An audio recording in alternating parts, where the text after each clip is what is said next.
Hello everyone, welcome back to another video, and today we're going to be upgrading the m.2 nvme SSD in this HP Pavilion 590. Now this machine originally came with a 1TB mechanical drive. I've since swapped it to 256GB NVMe, and now it's time to go to a 1TB NVMe drive.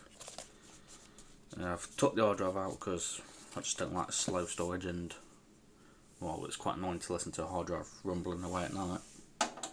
So you have one screw on the back. It's one of them Phillips head and flathead style, so you can use two different types of screwdrivers.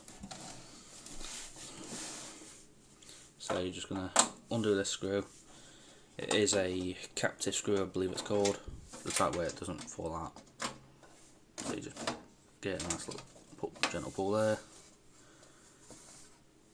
And then what you want to do next is you want to unplug the DVD drive, which is that cable and this cable, and you push down on this little black tab here, and then just pushes out through the front, and there's your DVD drive if your machine has one. And then you have four more screws. You have one here, it's a Torx T15 I believe, but it's also a combi one, so you can use a flathead screwdriver, which is what I'm going to do. So you have one here, you have one here, here, and here down at the bottom. So you want to undo all four of these because the NVMe is under this side. So I'm going to rip it on its side, angle you guys down a bit more, just undo these screws.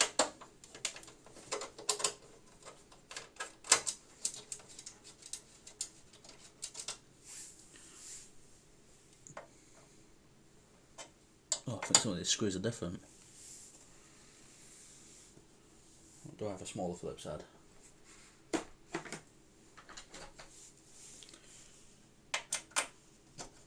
Okay, I think I used some of the wrong screws last time. But they're still the Phillips head combis, they're just some are smaller than the others. Because I put my machine back together wrong.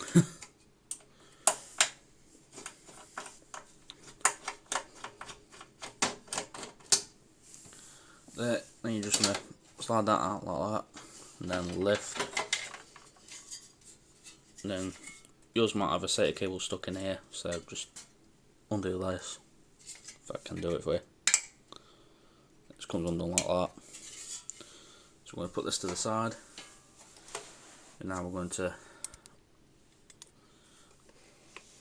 locate our NVMe slot, which is right here.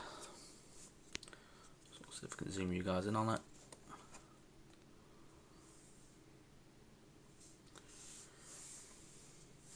So, because I already have a drive, you want to undo the screw. I'm using a PH00 screwdriver. So, just undo the one little screw at the top.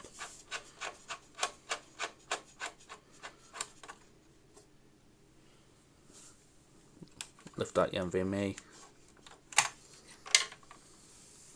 So there's my old drive. Just a generic Samsung replacement drive. So I'm going to get this NVMe out, and then we're good to go.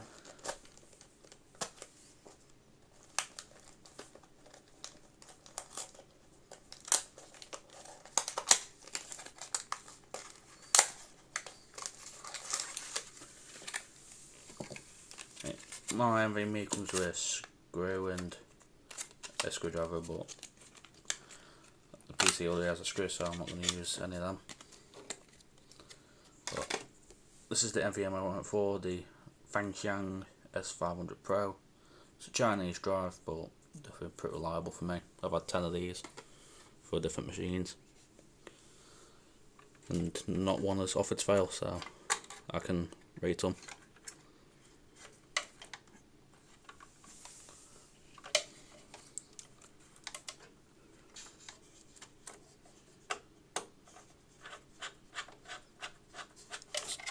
Pop it in, screw it in like I just did there, and that's the nvme drive installed. So now we're going to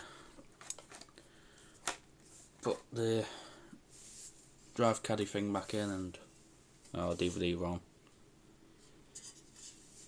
So you got two of these weird notch hole things here, and you have these two things here and here. So you're going to line these up, and then it should just slide back in.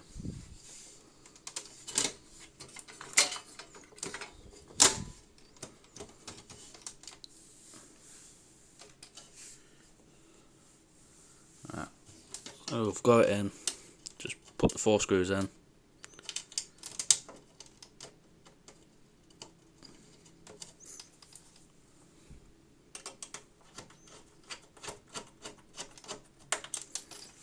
That one, I'll do this one here.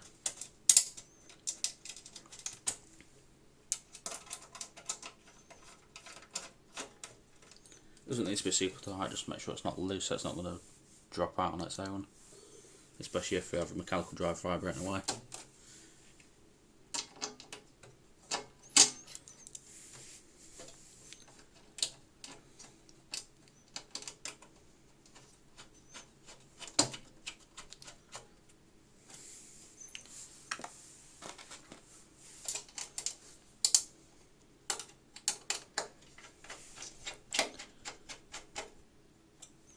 There, that's in.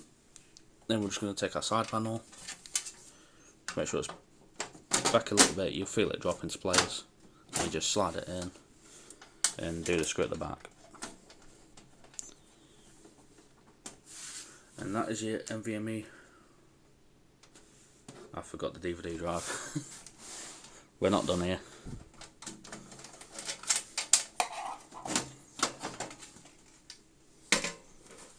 So we're just going to take our nvme, our DVD ROM, just going to shove it in.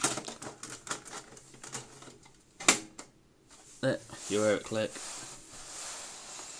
And then you're just going to plug SATA back in. So, not that one, it's this one.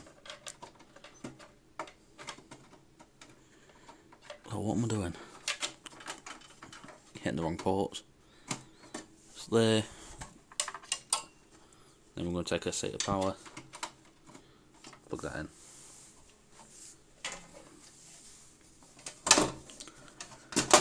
You don't have to plug the DVD drive back in if you don't use it. I'll just plug it in just so it's there if I ever need it.